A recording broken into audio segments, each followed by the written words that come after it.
Students, आज के इस वीडियो में हम एनएचएम फार्मा असिस्टेंट एग्ज़ाम 2025 के क्वेश्चन नंबर 130 को डिस्कस कर रहे हैं।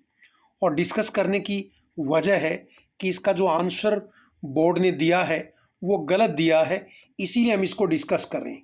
आप कहेंगे सर चलो डिस्कस कीजिए। तो क्वेश्चन नंबर 130 है और बोर्ड ने इसका आंसर जो है वो सी दिया है। अब पहले मैं क्वेश्चन बताता हूँ, फिर मैं बताऊँगा कि आंसर गलत क्यों है। क्वेश्चन नंबर 130 में देखिए, drug of choice in acute myocardial infarction is. Drug of choice in acute myocardial infarction यानी एक्यूट मायोकार्डियल इन्फ्रैक्शन के दौरान यानी हार्ट अटैक के दौरान कौन सी ड्रग ऑफ चॉइस होगी। तो मैं आपको बताऊं कि हार्ट अटैक जब किसी को आता है तो आपको पता होगा उसकी चेस्ट में, छाती में बहुत ज़बरदस्त दर्द होता है और उस पेन को रिलीव करने के लिए पेशेंट को मॉर्फिन जैसी ड्रग दी जाती है। दूसरा, जब किसी को हार्ट अटैक आता है तो हार्ट पे हमें जो वर्कलोड है वो कम करना है, कोरोनरी आर्टरी में ब्लड की सप्लाई बढ़ानी है और इसके लिए जो है नाइट्रोग्लिसरीन जैसी ड्रग काम में ली जाती हैं। ये नाइट्रिक ऑक्साइड रेडिकल को जनरेट करके कोरोनरी आर्टरी को भी डायलेट करती हैं, जिससे हार्ट की वॉल में ज़्यादा ब्लड भी जाता है और हमारी वेन को डायलेट करके और दूसरी ब्लड वेसल को डायलेट करके हार्ट पे जो वर्कलोड है उसको भी कम करती। और कम वर्कलोड के दौरान हार्ट जो है काम कर पाएगा, उसको कम ऑक्सीजन की रिक्वायरमेंट होगी, यानी नाइट्रोग्लिसरीन भी यूज़ करते हैं। ये हार्ट के जो पंप के फंक्शन है उसको इम्प्रूव करता है। अब और बताऊं, एक्यूट मायोकार्डियल इन्फ्रेक्शन के दौरान आप जानते हैं हार्ट की जो कोरोनरी आर्टरी है उसमें क्लॉट बन गया है और क्लॉट बनने के कारण से वो कोरोनरी आर्टरी पूरी तरह से ब्लॉक हो गई है। और जैसे ही पेशेंट हॉस्पिटल में पहुंचता है, हो सकता है कि इस कोरोनरी आर्टरी में ब्लॉकेज बन गया है, लेकिन हो सकता है किसी दूसरी कोरोनरी आर्टरी जो है उसमें भी जाके कोई ब्लॉकेज जो है बन सकता है। इसलिए डॉक्टर हॉस्पिटल पहुंचते ही तुरंत पेशेंट को इंट्रावेनस हिपेरिन चालू करता है।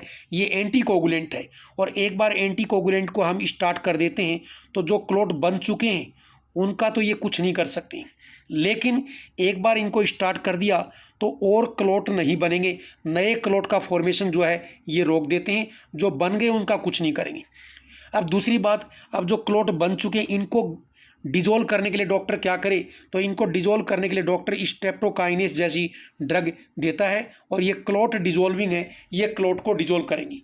अब आप ही बताइए कि drug of choice acute myocardial infection में क्या होगी। मैं कहूँगा ये सभी जो है काम में लेते हैं पेशेंट के सिम्टम के बेसिस पे, क्योंकि जैसे ही पेशेंट हॉस्पिटल पहुंच रहा है डॉक्टर तुरंत उसको हिपेरिन स्टार्ट करेगा ताकि और क्लॉट, यदि एक क्लॉट बन चुका है, दो बन चुका है, जितने ही बन चुके हैं, लेकिन एक बार इसको स्टार्ट कर देंगे तो और ज़्यादा क्लॉट का फॉर्मेशन नहीं होगा, इसलिए हिपेरिन भी ज़रूरी ड्रग है। दूसरा, यदि पेशेंट को बहुत ज़्यादा चेस्ट पेन हो रहा है तो मॉर्फिन भी ज़रूरी है। और हार्ट यदि कम काम कर रहा है, प्रॉपर वर्क नहीं कर रहा, हार्ट बीट कम है, तो नाइट्रोग्लिसरीन जैसी ड्रग भी ज़रूरी है। और फिर मैं कहूँगा क्लॉट जो बन चुका है उसको घोलने के लिए डॉक्टर को क्या है, या तो स्ट्रेप्टोकाइनेस जैसी ड्रग दे और या फिर क्या है उसका ऑपरेशन करके एंजियोप्लास्टिक सर्जरी करके उस क्लॉट को यहाँ से निकाले। तो कहने का मतलब ये सभी ज़रूरी हैं। तो कुल मिला के इस क्वेश्चन का कोई भी आंसर, ये क्वेश्चन ही रॉन्ग फ्रेम्ड है, क्योंकि इसके सभी ऑप्शन सही हैं और ऐसा कोई हमारे पास में ऑप्शन नहीं, क्योंकि चौथा ऑप्शन तो लास्ट ऑप्शन, पांचवा तो यही है, क्वेश्चन नॉट अटेम्प्ट। इसलिए आप इसके क्वेश्चन के लिए जो है वो हकदार हैं कि इसके ऊपर आपको बोनस मार्क्स दिए जाएं और आप इसमें ऑब्जेक्शन लगाएं।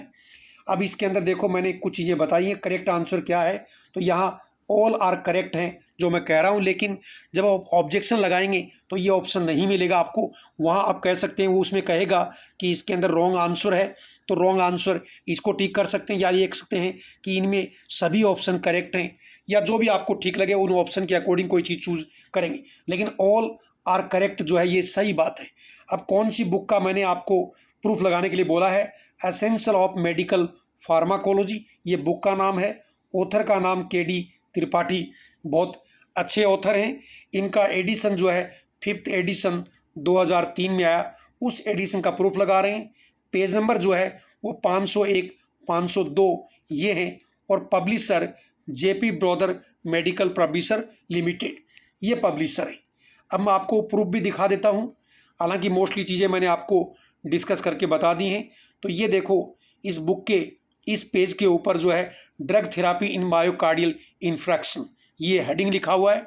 और मायोकार्डियल इन्फ्रैक्शन में क्या ड्रग थेरापी देंगे, तो देखो मैं थोड़ा सा 2 मिनट का समय और लेके चीज़ें क्लियर कर दूं, ताकि कम से कम आगे से आपको चीज़ें पता हों।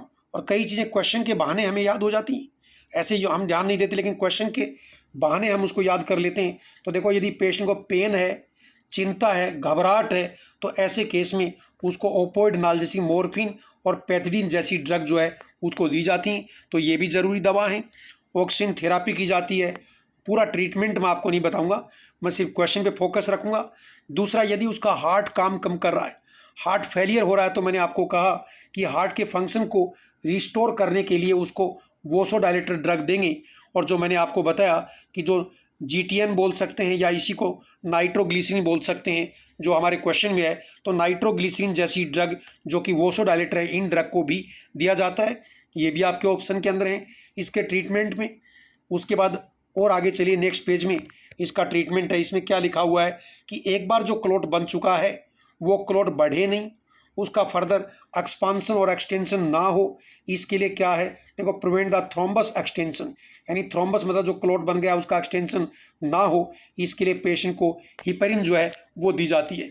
और लास्टली देखो, थ्रम्बोलाइटिक, जो क्लॉट बन चुका है उसको घोलने वाली ड्रग, इनको फाइब्रोलाइटिक भी बोल सकते हैं। और फाइब्रोलाइटिक के तौर पे स्ट्रेप्टोकाइनेस, यूरोकाइनेस, अल्टीप्लेस जैसी ड्रग जो है काम में लेते हैं। तो कहने का मतलब है, ये सभी ड्रग जो है पेशेंट के लिए ज़रूरी हैं। और MI के अंदर हार्ट अटैक के दौरान कोई इनमें से कोई पर्टिकुलर ड्रग को ड्रग ऑफ चॉइस के तौर पे नहीं ले सकते। हाँ, यदि वो क्वेश्चन के अंदर क्वेश्चन पूछने वाला यदि इस तरह से कह देता कि एक्यूट मायोकार्डियल इन्फ्रैक्शन के दौरान क्लॉट को डिजोल्व करने के लिए कौन सी ड्रग लेंगे, या acute myocardial infarction clot formation के कारण से हुआ है तो डिजोल्व करने के लिए कौन सी ड्रग लेंगे, तब तो आप कह देते सर तब तो हम स्ट्रेप्टोकाइनेस जैसी ड्रग लेंगे जो कि क्लॉट डिजोल्विंग है। लेकिन ऐसा कुछ स्पष्ट नहीं किया, इसलिए इस क्वेश्चन के सभी आंसर करेक्ट हैं, या यूँ कहें ये इनकरेक्टली फ्रेम्ड किया गया है। और इसी के साथ ही मैं कहूँगा कि यदि आप पूर्णिया फार्मेसी कोचिंग से क्वालिटी फार्मेसी के कोई भी कॉम्पिटिटिव एग्जाम का कोर्स आप लेना चाहते हैं, आप हमारे ऐप पे जाके फ्री वीडियो पहले देखिए, हमसे क्वारी कीजिए और फिर आपका जो भी डिसीजन है वो लीजिए। इसी के साथ ही मैं आपको धन्यवाद कहूँगा और नेक्स्ट क्लास में आपसे मिलेंगे।